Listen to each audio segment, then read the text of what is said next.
नमस्कार भक्तों, जय मां पद्मावती, जय गुरुदेव। 1 जून दिन गुरुवार को ज्येष्ठ मास की शुक्ल त्रयोदशी के दिन गुरु प्रदोष व्रत पड़ रहा है। बता दें कि सायंकाल के समय को प्रदोष काल कहा जाता है। धार्मिक शास्त्रों में प्रदोष व्रत को बहुत ही शुभ, मंगलकारी और भोलेनाथ जी की कृपा दिलाने वाला माना गया है।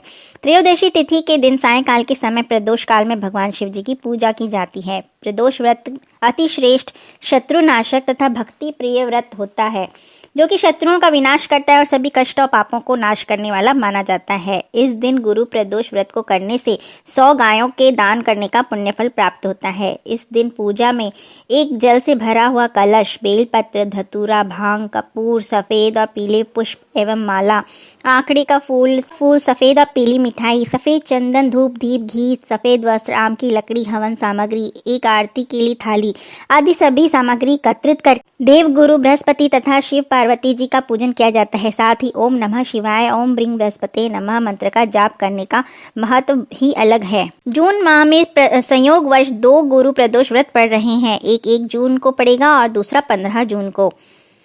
गुरु प्रदोष व्रत ज्येष्ठ शुक्ल त्रयोदशी तिथि का आरंभ 1 जून बृहस्पतिवार को 1:39 से ज्येष्ठ शुक्ल त्रयोदशी की समाप्ति 2 जून शुक्रवार को 12:48 पर होगा। पूजन समय 7:14 से 9:16 तक रहेगा। हालांकि प्रदोष व्रत की पूजा अपने शहर के सूर्यास्त होने के समय के अनुसार ही करनी चाहिए। भगवान शिव की प्रदोष काल में पूजा किए बिना भोजन ग्रहण न करें। व्रत के समय अन्न, नमक, मिर्च आदि का सेवन भी न करें। प्रदोष काल मुख्यतः सूर्यास्त से 45 मिनट से पहले प्रारंभ होकर सूर्यास्त के 45 मिनट बाद तक रहता है। साप्ताहिक दिवस के अनुसार सोमवार को सोम प्रदोष व्रत, मंगलवार को भौम प्रदोष व्रत और शनिवार को शनि प्रदोष व्रत तथा गुरुवार के दिन पड़ने वाले व्रत को गुरु प्रदोष व्रत कहा जाता है। गुरु प्रदोष व्रत में प्रदोष व्रत करने के लिए मनुष्य को त्रयोदशी तिथि के दिन प्रातः सूर्योदय से पूर्व उठना चाहिए। नित्य कर्मों से निवृत्त होकर भगवान श्री भोलेनाथ का स्मरण करना चाहिए। इस व्रत में आहार नहीं लिया जाता। पूरे दिन उपवास रखने के बाद सूर्यास्त से 1 घंटा पहले स्नान करके श्वेत वस्त्र धारण किए जा सकते हैं। यदि आप स्नान करने में असमर्थ हों तो हाथ मुंह धोकर जल के छींटे डालकर भी आप यह पूजा कर सकते हैं। पूजन स्थान को गंगा जल से स्वच्छ करने के बाद गाय के गोबर से लीप का मंडप तैयार किया जाता है। मंडप में 5 रंगों का उपयोग करके रंगोली बनाई जाती है। वहां पर कुश का आसन प्रयोग किया जाता है तथा उत्तर या पूर्व मुखी दिशा में बैठकर भगवान शंकर की पूजा करनी चाहिए। मंत्र ओम नमः शिवाय के साथ शिव जी को जल चढ़ाना चाहिए। मान्यता और श्रद्धा के अनुसार प्रदोष व्रत का महत्व इतना ज़्यादा है कि इसे स्त्री और पुरुष दोनों ही कर सकते हैं। इस दिन इस व्रत को करने से दोषों की मुक्ति, संकटों से निवारण होता है। रविवार को पड़ने वाले प्रदोष व्रत से आयु की वृद्धि और स्वास्थ्य लाभ प्राप्त होता है।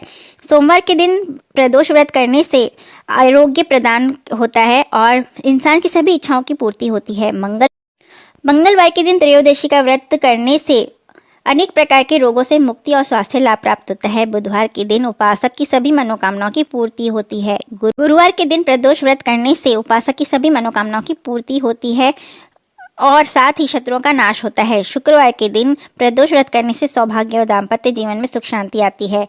संतान की कामना हो तो शनिवार के दिन शनि प्रदोष व्रत करना चाहिए। अपने उद्देश्य को ध्यान रखते हुए जब भी प्रदोष व्रत किए जाते हैं तो उनसे व्रती के फलों में वृद्धि ही होती है।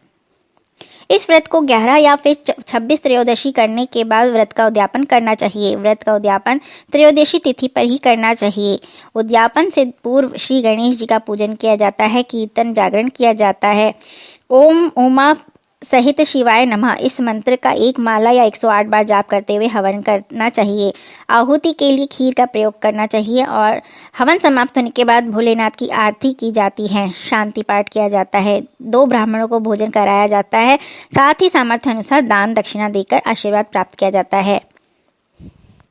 गुरुवार के दिन प्रदोष व्रत करने से शत्रुओं से शांति मिलती है। इस दिन यदि शमी की पत्तियों को गंगा जल से धोकर शिवलिंग पर चढ़ाया जाता है, साथ ही ओम नमः शिवाय का 108 बार जाप किया जाता है तो शत्रु परास्त होते हैं। यदि शनि और राहु केतु के अशुभ प्रभाव से आप परेशान हैं तो गुरु प्रदोष वाले दिन जल में काले तिल मिलाकर शिव जी को अर्घ्य दें। उस समय इस उपाय को करने से अशुभ ग्रहों का प्रभाव तत्काल ही समाप्त हो जाता है। इस दिन शिव जी के मंदिर में जाकर देसी घी का दीपक और एक तेल का दीपक अवश्य जलाएं। प्रदोष व्रत के दिन इस उपाय को करने से घर में सुख शांति आती है। प्रदोष के समय भगवान जी को सूखा नारियल चढ़ाना चाहिए। फिर शिव जी से अपने अच्छे स्वास्थ्य के लिए प्रार्थना करनी चाहिए। इससे अच्छा स्वास्थ्य प्राप्त होता है।